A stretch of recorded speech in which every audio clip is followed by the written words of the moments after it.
I'm Batman. Je vais te montrer comment rendre ton stream plus amusant et tes spectateurs plus engagés en utilisant les filtres Snapchat. Mais avant ça, j'ai mon grand maître qui veut te parler. J'ai une histoire très importante à te raconter. S'il te plaît, ne skip pas. Quand j'étais jeune, moi aussi j'étais streamer. Et pour faire mes overlays et mes alertes, j'utilisais un plugin pour OBS Studio.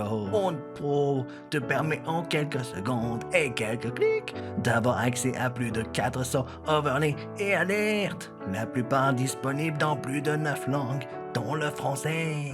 Et en plus, tu as un tableau de bord avec des infos sur tes derniers streams. Tu peux utiliser un chatbot, avoir une page de donation et tu as également accès à de la musique et des effets sonores libres de droit. Si tu veux un stream qui sent bon, tu peux passer par le lien dans la description. Et si tu utilises le code RUDDUR, tu as une réduction de 50% sur l'abonnement annuel. Pour installer, rien de très compliqué. Tu vas sur Google et tu recherches Snap Camera. Une fois sur le site, tu cliques sur le gros bouton jaune de Download. Tu coches la case là et ensuite tu coches Je ne suis pas un robot. Ensuite, tu download et tu lances le .exe et tu fais Next, Next, Next. Et à la fin, tu lances le programme.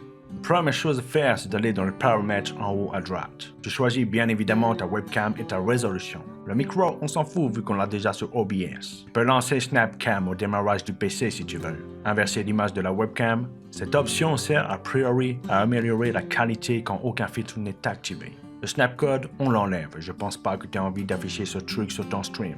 Et ici, tu peux optimiser si tu utilises un fond vert. En dessous, on a le raccourci clavier pour activer et désactiver les filtres et déclencher des effets sur certains filtres. Et tu peux prendre des photos et faire des vidéos. On va maintenant jeter un coup d'œil au niveau des filtres. Tu peux lancer des recherches par mots-clés ou bien aller directement dans les catégories. T'as juste à cliquer dessus et le filtre s'applique tout de suite. Si un filtre t'intéresse, tu peux le mettre en favori en cliquant sur la petite étoile. Et tu peux les retrouver en haut à gauche.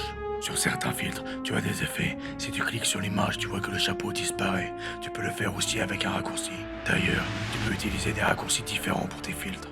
Tu retournes dans tes favoris, tu cliques sur la petite icône du clavier et voilà, tu peux contrôler tes filtres comme tu veux. Et tu peux aussi les ajouter directement sur ton Stream Deck ou Touch Portal.